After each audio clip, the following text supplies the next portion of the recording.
America's first superhighway, a ribbon of water carved through sheer rock and untamed wilderness, featuring an ingenious network of stone locks and aqueducts. Skeptics called it Clinton's Ditch, but visionaries saw it as the gateway to a gleaming future. Now, the Erie Canal on Modern Marvels.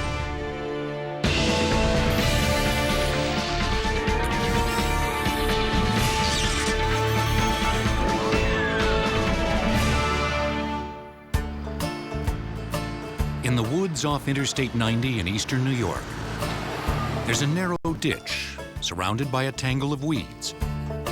It's a rare remnant of one of America's greatest engineering achievements. I got a mule and her name is Sal. 15 miles on the Erie Canal. She's a good old worker and a good old pal. Celebrated in story and song, the Erie Canal first opened for business in 1825. It was the first commercial link between New York and the American West. Well, the Erie Canal was a breakthrough public works project. It was the most mammoth project ever attempted by this country at the time. It was sweeping in its grandeur. It was a canal for a nation, not just a canal for New York State. And in very real sense, it united the country in ways that no other event of its time could do. It was indeed a world-famous engineering marvel. One analogy I like to make is that it's very much like the internet today, that people really viewed it as something that was amazing, that was unprecedented, that was very much changing their lives. From Albany, New York's capital on the Hudson River, the Erie Canal stretched through a gap between the Appalachian Mountains on the south and the Adirondacks on the north. 363 miles later, it terminated in Buffalo, linking the Great Lakes with the eastern seaboard. It opened up the entire heartland of the United States to commerce not only with the eastern seaboard, but with the world. Since its completion in the early 19th century, the Erie Canal has undergone 3 separate reconstructions and upgrades. The original waterway was just 40 feet wide and 4 feet deep, but it was big enough to consolidate the strength of a young nation. Its parade of traffic traveled literally at a mule's pace. Led by a young boy called a hoagie, the mules walked a path along the canal and towed boats crowded with cargo and passengers. There would have been a tow path on this side of the canal. It would have been perfectly quiet. All that one would be hearing, perhaps here, would be the hoof sounds of the towing animals, and the boat would silently glide along. Boats traveling west on the Erie Canal carried manufactured goods from the industrialized east. Supplies ranging from axes and shovels to dishware and clothing helped settlers develop the new frontier. At the same time, the canal made the rich land and resources of the West accessible to cities east of the Appalachians. Goods such as flour, wood, and pelts filled the canal boats bound for Albany. Once at the capital, the boats were rafted together and towed by steamboats down the Hudson River to New York City. There, supplies were transferred onto larger ocean-going vessels, bound for ports around the globe. But the canal boats carried more than just provisions. They carried the dreams of countless immigrants who hoped to find their fortunes in the bountiful West. There was a river of humanity that came from Europe to the East Coast and then flowed along the Erie Canal to this port. And then from here, some people stayed, others went farther west on schooners and settled the heartlands of the country. A lot of Americans had ancestors who stood in this piece of land. Before the canal was built, the only way west for pioneers and merchants was an arduous and expensive trek by wagon. For them, the Erie Canal was a dream come true. The canal basically took a 6-week trip by wagon down to about 6 to 10 days once it was complete across the state. And then from that point in Buffalo, you could go all the way across the Great Lakes as far as Chicago by water. Today, the canal is still busy with traffic, but the boats are usually carrying tourists instead of freight. It really gives them a sense of history. I mean, there's new locks and there's other canals, but if you figure how far this dates back, it gives them a very interesting perspective on travel. You know, from our 500-mile-an-hour jet planes that everybody's used to on the Erie Canal and the locks is quite a different perspective. Back in the 1780s, almost as soon as the ink was dry on the U.S. Constitution, the new nation began to look for an economical way to push west, to tap the rich resources available in the Western territories. But access to resources wasn't the only reason that the U.S. wanted to link the regions. It just wasn't economics, because there was a genuine fear by George Washington that if we don't unite these people that are moving into the interior with the eastern seaboard, they might trade with Canada. And they didn't want that economic tie because maybe there would be a political tie. But America's dreams of expansion faced a formidable obstacle: the Appalachian Mountains. The mountain range that stretches from the southern tip of the Smokies to as far north as Maine was a daunting natural barrier that had slowed Western migration for decades. The American West was simply cut off from the Atlantic coast cities, except at one location. Fortunately for New York State, as the Appalachian Mountains move northward from Alabama, they veer in Pennsylvania east and then continue north again in what is now primarily New England. This twist in the mountain chain creates a gorge, which allows the Hudson River to run through. It's the only place where a major river flows from west of the Appalachians to the Atlantic. Nowhere between Birmingham, Alabama on the south and the St. Lawrence River on the north is there a passage through this eastern mountain chain other than through New York. Nature preordained this path across New York State back 200 million years ago when the Appalachian Mountains formed. But the Hudson River flowing through this passage runs north-south. What the nation needed was a connection directly west, utilizing the Mohawk River Valley, which ran from Albany to central New York State. The best way to exploit this ancient river route was with a canal. Water was and still is the cheapest form of transportation, most economical. When you look at per ton mile, it takes a lot less energy and your costs are a lot less. It's a lot smoother. There are no potholes in water like there are in even our today paved roads, much less the old dirt roads. In the early 19th century, engineers considered canals the logical choice when faced with a daunting transportation challenge. They'd been part of humanity's technological legacy since 4000 BC, when the Egyptian king, Menes, built a canal to unite Upper and Lower Egypt. It may have been in canals very much like these that ancient Egyptians floated blocks of limestone to build the pyramids. Ancient China also forged an enduring legacy of canal building. Workers constructed its Grand Canal 1,400 years ago, linking Beijing, the emperor's capital in the north, with the ocean-going trade of the China coast, south of Shanghai. Commercial traffic moves through it to this day. By the late 18th century, canals abounded in Europe, proving their worth as indispensable components of transportation and commerce. This solid track record wasn't lost on civic leaders in the fledgling United States. In 1800, New York City was just another port on the eastern seaboard. It began to see a canal as the key to its future success. Well, New York, at the time that the canal opened, was doing pretty well. It was growing, the population was growing. The tonnage going in and out of the harbor was increasing. The value of the goods were increasing. The only trouble is that Philadelphia was still larger, and New York was in very big competition with Philadelphia.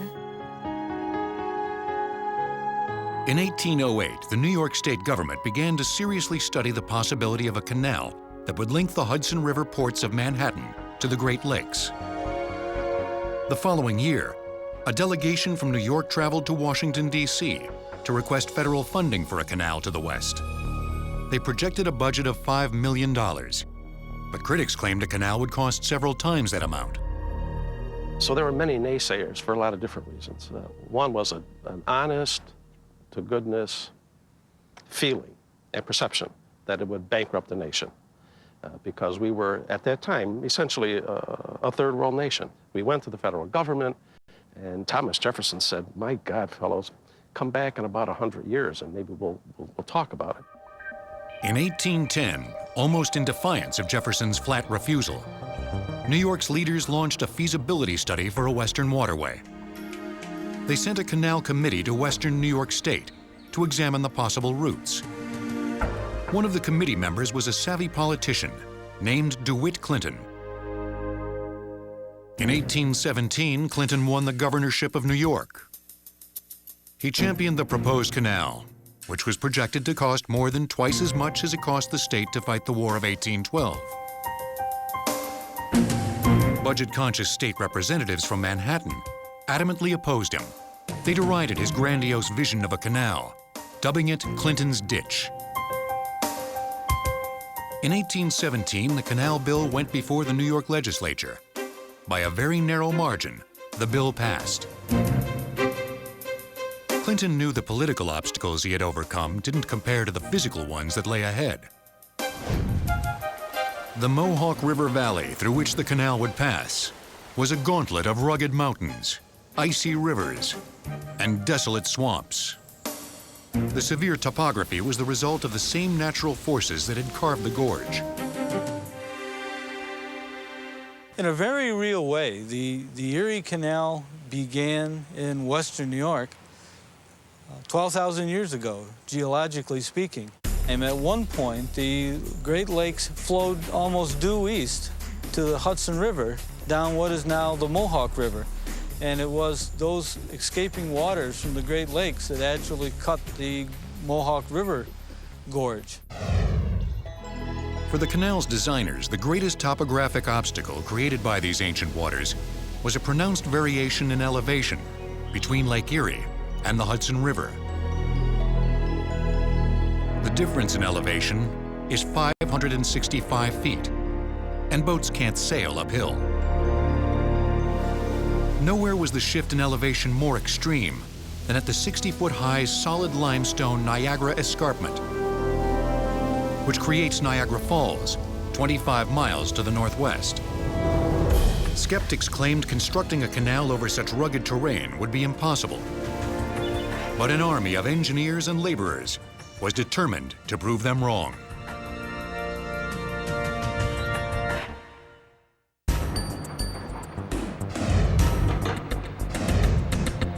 In the mid-19th century, this site in downtown Buffalo was filled with water.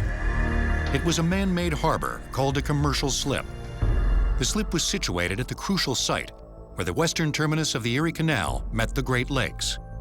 Here, canal boats that were too small to navigate the lakes crossed paths with lake vessels that were too large for the canal.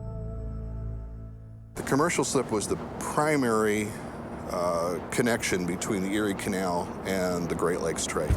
This was a point where cargoes had to be transferred. The cargo had to be moved from one type of vessel to another, and that was a shipment between lake schooners and the canal boats, the smaller canal boats. Preservationists are beginning to restore the slip to its Erie Canal heyday by removing the dirt that's accumulated here in recent decades. Once the debris is cleared, city officials will fill the slip with water, enabling boats to dock in downtown Buffalo. Now, this was a real bustling commercial center. We're trying to recreate that site, the flavor, the character, the ambiance of that 19th century site as a way to encourage tourism here in Buffalo and really help people learn and understand the role of the Erie Canal in the history of this country. At the site, archaeologist Frank Chapatti has unearthed artifacts that reveal how the canal pioneered the way west.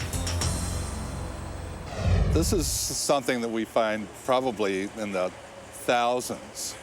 They're oyster shells from the East Coast that were shipped in barrels up the canal. And it excited a lot of the Easterners who had moved here or were passing through here because they could finally get fresh oysters. Beyond fresh Atlantic oysters, just about every commodity imaginable once passed through this commercial nucleus. The Erie Canal made it all possible. 2 centuries ago, the prodigious challenge of designing a waterway through New York's rugged wilderness fell upon 3 determined men. Surveyor James Geddes laid out the canal's route during a scouting expedition through the Mohawk River Valley. Geddes was later joined by geologist Amos Eaton, who later founded Rensselaer Polytechnical Institute, now one of America's premier engineering schools. And heading the entire project was surveyor Benjamin Wright, hailed by many as the father of American civil engineering. None of these men were professionally trained engineers, and they came to that position either as land surveyors, oftentimes they were trained as mathematicians, oftentimes they were trained as scientists, but none of them were trained as engineers. And in fact, Benjamin Wright had no college education whatsoever, but for that matter, neither did the other 2 men. There was a little formal engineering knowledge in the sense of formal education, but there was a lot of hands-on, practical men, well-schooled in surveying. They read widely. They knew all about pre-existing canals, especially in England and in France. The canal's pragmatic designers sought to begin construction on the least challenging terrain. Rather than starting at the rocky and difficult terminals of Buffalo or Albany, they chose to begin at the center of the proposed route, on a wide, flat plain in the village of Rome. Town officials broke ground on the 4th of July, 1817.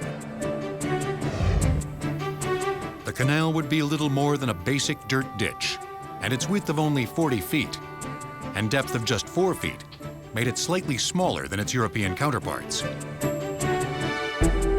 Builders had determined that 4 feet of water would supply just enough buoyancy for a fully loaded canal boat. And canal commissioners didn't want to pay for anything deeper. The Canal Commission contracted out the labor to farmers who lived along the route proposed by the canal's designers.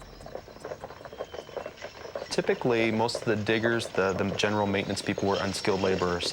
The early diggers on the canal were frankly a pretty rough bunch of people. They were tough. They were there to make a living. It was a well-paying job, actually. But a lot of fights, a lot of labor fights, that type of a thing. These men were people who were used to hard work and working all day long in all types of weather, and that's what they faced while they dug the canal. The canal was dug usually from spring to fall, and they worked 12 to 16-hour days clearing the land so they could build the ditch. Essentially, it was from time to time 2,000, 3,000, perhaps 4,000 men working away at from 50 to 75 cents a day to get this ditch built 363 miles across the state of New York. The canal's laborers relied mostly on picks and shovels and strong backs, but they also developed innovative new tools, like the tree stump puller. The mobile device consisted of 2 wheels, 16 feet in diameter, set on a long axle. Mounted in the middle of the axle was a slightly smaller spool. A rope was wound around the spool and harnessed to a team of horses. A chain wound around the axle was secured to a tree stump.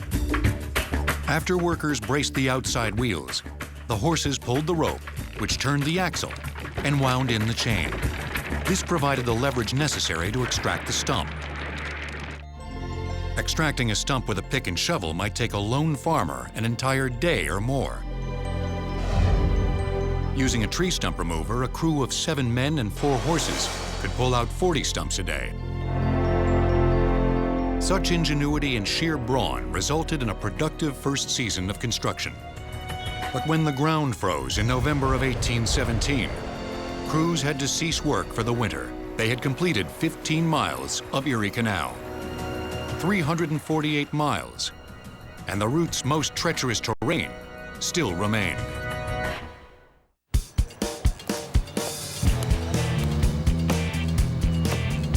These engineering students from Union College in Schenectady, New York, are treading in the footsteps of history. They're restoring a section of the Erie Canal using only the kinds of tools available to the men who built it. What better way to learn about the enormity of the challenge faced by the original workforce? We could come in here with the backhoes and scramble things around fairly quickly, but we want to teach the students what it was like to build this before you had the major backhoes.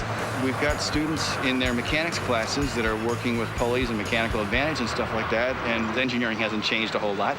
The laws of physics hasn't changed.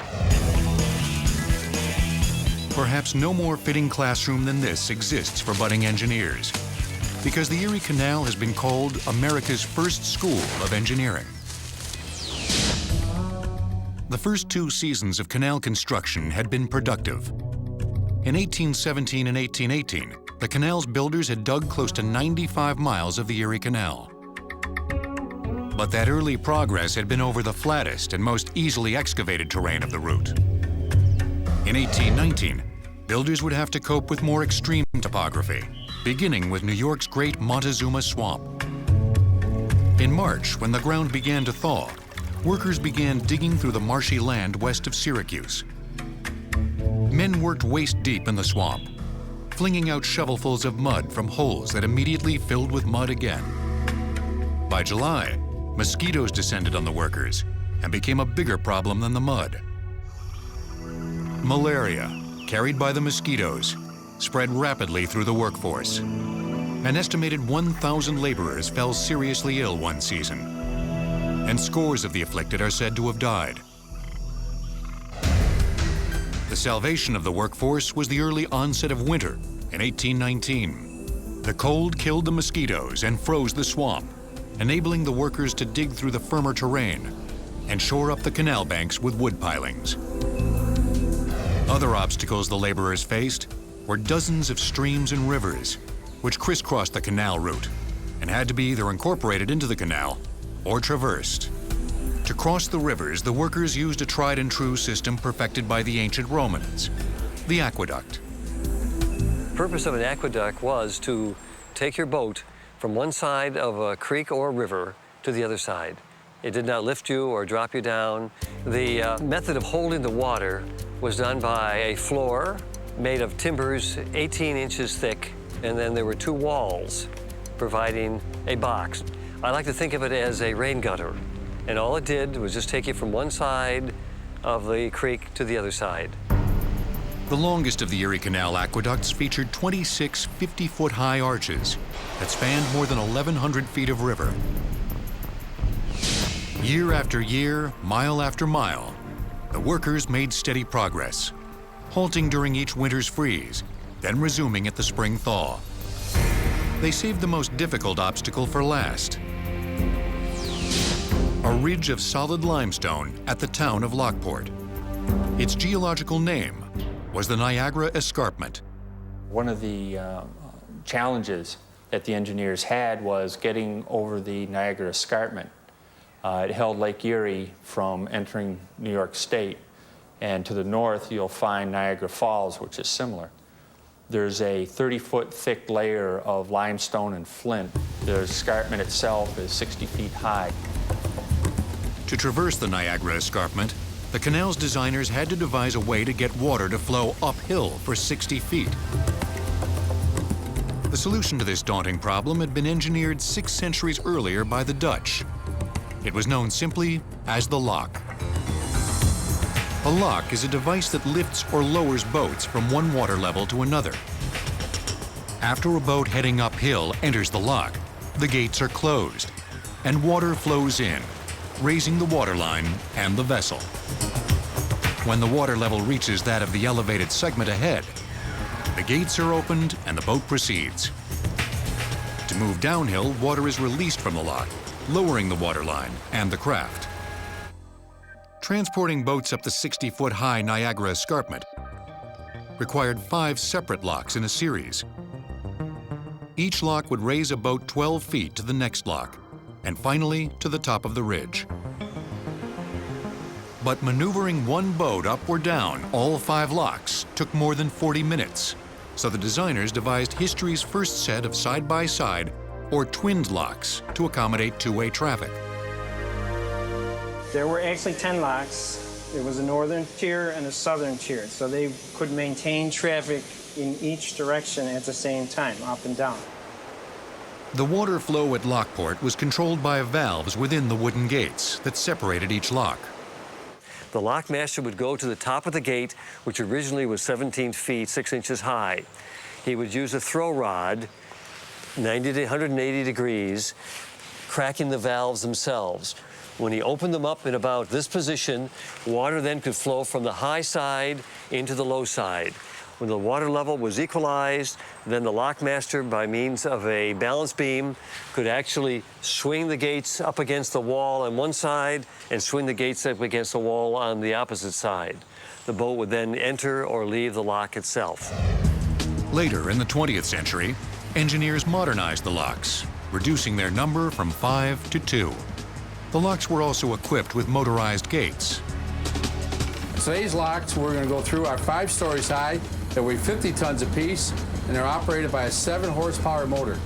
We're going to go up 25 feet.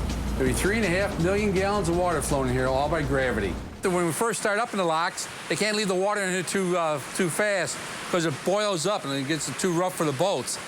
So once we reach the halfway point, then the operator can open up the valves a little bit more, and the water starts to flow in here a little bit faster. After workers finished building the locks, scaling the Niagara Escarpment, they faced yet another obstacle. They had to blast a 3-mile corridor through the solid limestone wall that blocked the path to Buffalo. This is a miniature version of what would have been used by the workmen to drill the blast holes for the Lockport cut. They would have used a specially tempered steel rod held by one man, while the other man would hit the top of the rod with a sledgehammer. Essentially, strike, turn, strike, turn. These holes would be filled with black gunpowder and stuffed with a fuse. They actually would hire a kid to do it and have the kid light it because it was felt that kids had really good reflexes and they could get out of there faster.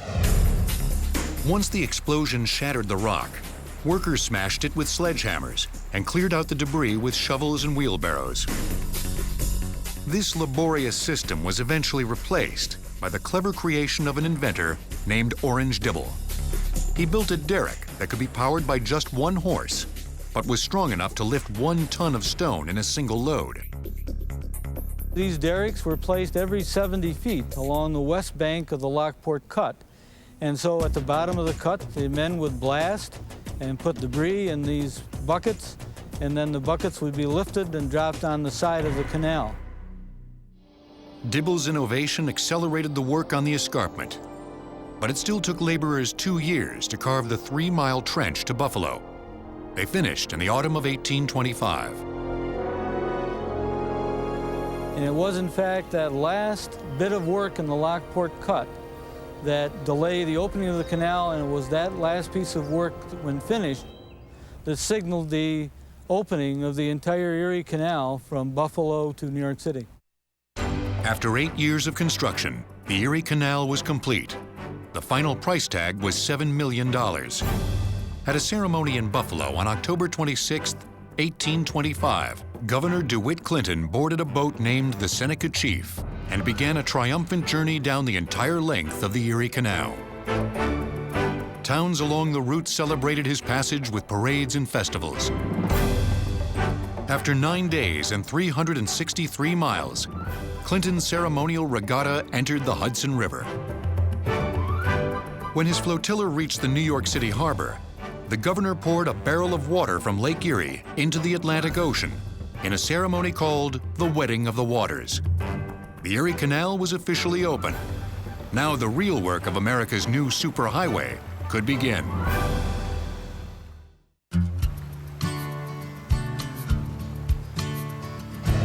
It's hard to imagine, but these seemingly desolate spots that dot upstate New York were once buzzing with Erie Canal boat traffic. If you could visualize that this would be filled with water, 4 feet deep, and the water would come up to about a foot below the level of the towpath itself. You'd have boats cruising both east and west at this point, a lot of activity. It's only fitting that the New York State Thruway parallels the canal's original footprint. In many respects, the Erie Canal was America's first highway, complete with gnarled traffic and rest stops. What happened was, as the boats came up to these locks, it took time to go through. The little towns blossomed around the lock systems because of this stalled traffic. At every lock, there's going to be a general store. There's going to be a tavern. There's going to be a butcher shop. Like any well-traveled thoroughfare, the canal had its share of fender benders. So there were always accidents, bumping locked gates, bumping locked doors, hitting the stonework, hitting each other. In 1826, the first full year of the Erie Canal's operation, the concept of traffic was a little different than it is today. At any given time, about 160 boats were traveling on the canal. Modest as that figure sounds today, it was proof then that the canal was a triumph for the young nation. With the opening of the Erie Canal, here was something that not only New Yorkers who had paid for the canal could be proud of, but the whole nation was proud of this canal. And when the canal first opened, people from all over the world, but particularly from the eastern United States, came up to see it. I mean, it was touted as being this amazing achievement. There were technological feats that people thought would be impossible to accomplish, and so people went out to see it. Spectators crowding the banks enjoyed a close-up glimpse of the flat-bottomed boats moving methodically east and west. Based upon European models, the boats were usually 14 feet wide and 78 feet long. Each could carry 140,000 pounds of freight, most commonly wheat, lumber, and raw materials from the west, and furniture, tools, clothes, and manufactured goods from the east. If this was 1850, this boat would be filled in the middle section with cargo, either boxed up or in barrels or in sacks. So this section would be filled from the floor to the ceiling with a lot of cargo. Tolls, based on the weight of the cargo, were calculated by weightmasters in so-called waylock buildings. The system is essentially actually like an off-ramp on the thruway, on the highway system, where the trucks would come off. They come off the canal into the chamber. The gates are shut behind them. The water is drained out of the chamber. Once the water's out of the chamber, the boat's resting on a cradle in the bottom, and the boat's weight is pushing that cradle down. The weight of the boat is then recorded on a scale, so the weighmaster is able to then record the loaded weight of the boat. They determine their toll, and off the boat goes. The average tariff was about a ½ cent per ton per mile.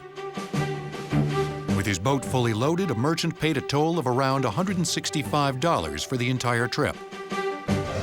The Erie Canal became a cash cow for the state of New York. It was such a success, it paid for all of its construction, all of the operation, all of the maintenance, and showed a profit so large in 10 years that it offset the state budget by 2/3. A sizable portion of the canal's revenue came from passengers paying by the mile, aboard so-called packet boats. The spirit of their journey was captured in a memorable song. 15 miles on the Erie Canal. She's a good old worker and a good old... Many enjoyed the journey sitting on the boat's wide roof and watching the scenery roll by. But they had to stay alert, because as a cost-saving measure, the bridges over the Erie Canal were built just 4 feet high. Boat pilots routinely warned passengers with the cry, "Low bridge, everybody down," to remind passengers to duck as they passed beneath them. Low bridge, everybody down. Low bridge, 'cause we're coming to a town, and you always know your name. Many avoided this drama by relaxing inside the boat's central cabin. On the Erie Canal. When night fell, passengers converted the boat's interior to sleeping rooms with pull-down berths. The sexes were segregated when it came time to sleep. Men and boys would be on one side of the curtain, and women would be on the other side.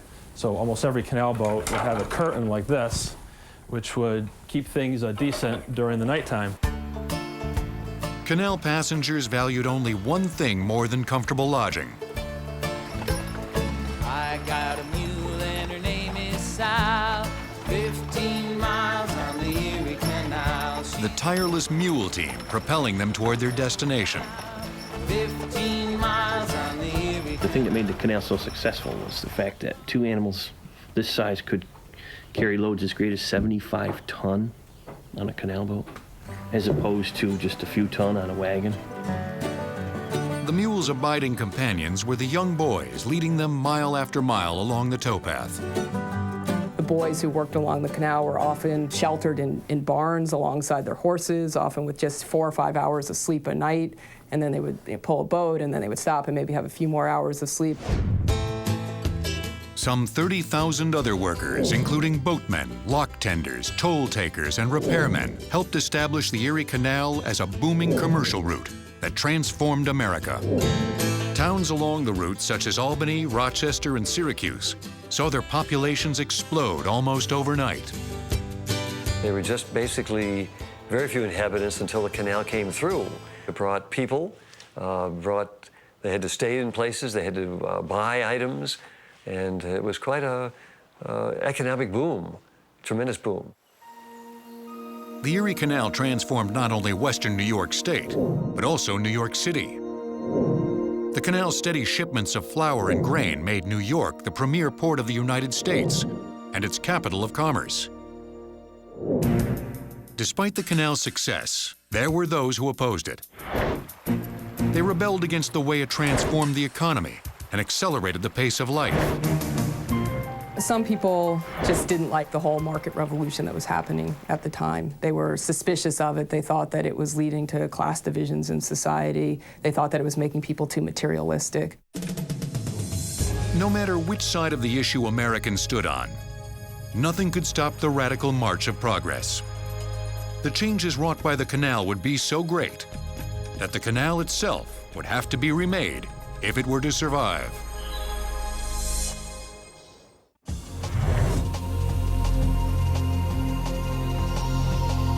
The Day Peck-and-Paw barge has been a fixture on the Erie Canal since 1921. Today it's passing through the canal's modernized locks, just as it has thousands of times in the past. But this trip is special. The ship is headed to Albany, where it will undergo a major transformation from cargo carrier to historical landmark. Where it'll be restored, and it'll be a floating museum classroom. And we hope to then be able to take it on the waters of New York State and use it as a public goodwill tour, educational tour, and to bring people back to the canal system again. Preservationists felt compelled to save the Day Peck-and-Paw from the scrap heap because it's the oldest surviving Erie Canal cargo ship. The Day Peck-and-Paw would never have fit in Clinton's ditch. The supersized canal it now traverses was created because the original waterway was unable to keep pace with a modernizing America. By 1836, the Erie Canal was hailed as an unqualified success for New York and for America. But success brought its own problems. It didn't take very long into the history of the canal for people to start complaining about how they had to wait when a lock was taking too long, when a boat turned over. The canal, by being so successful, in fact, raised the expectations so high that people were soon quite disappointed with it. Beginning in 1836, New York officials launched an improvement project, enlarging the canal to accommodate bigger boats in greater numbers. It went from 40 feet wide to 70 feet wide, from 4 feet deep to 7 feet deep, took out a whole bunch of loops of Clinton's Ditch, made the canal 15 miles, 13 miles shorter. The tonnage of each boat went from 70 to 240. That lowered the cost of transportation even more. By 1862, the enlargement project was complete, but the canal's increased capacity served only to attract more traffic, and congestion continued. In 1895, officials began yet another improvement and widening project. But it was underfunded and poorly planned. Laborers halted their work when it was only 40% complete. All the while, the beleaguered canal was being challenged by a formidable rival, the railroad. A train could carry more freight and passengers faster and over longer distances than any canal. By the 1890s, many declared that the Erie Canal had outlived its usefulness. New York's energetic governor, Theodore Roosevelt, disagreed. In 1899, 2 years before he would ascend to the presidency, he took bold action to ensure the Erie Canal's survival. Roosevelt appointed a commission to study the state's waterways. This resulted in a $101 million bond measure passed by New York State voters in 1903. It called for the construction of an even larger canal, tailored for 20th century industry. The so-called barge canal was a far cry from Clinton's ditch. It was 125 feet wide, 12 feet deep, and lined with concrete.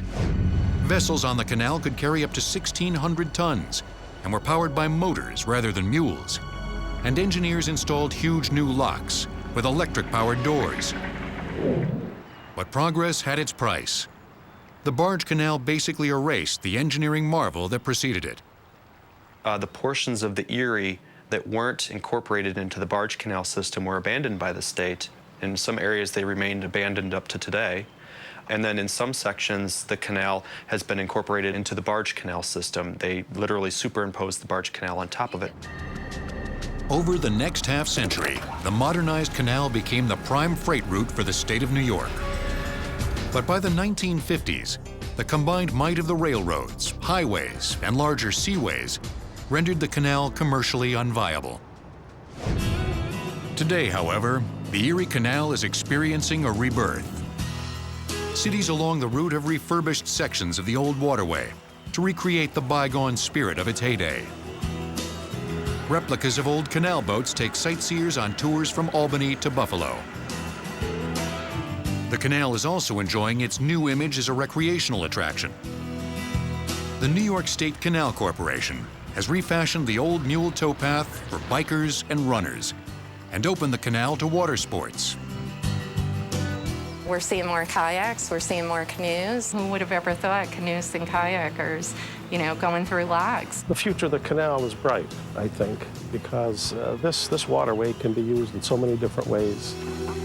It's ironic that now this canal that we celebrate, because it seems like it represents a slower pace of life. It seems as though it was a time when life was a lot less complicated. In fact, at the time, was seen as being something that was complicating people's lives, and that was a sign of progress and in no way a sign of the past. Well, I think that the Erie Canal, very much like any technological advances that we see today, did have the effect of raising people's expectations. And so that I think we can see that with anything in our own lifetimes, as well with plane transportation, or most recently with the internet, for example. The Erie Canal, created in the formative years of the Republic, endures as a symbol of American ingenuity and the pursuit of progress. It remains a treasured institution that conjures rich images of the nation's past. For those who ply its waters today, the refrain of the classic ballad may still ring true.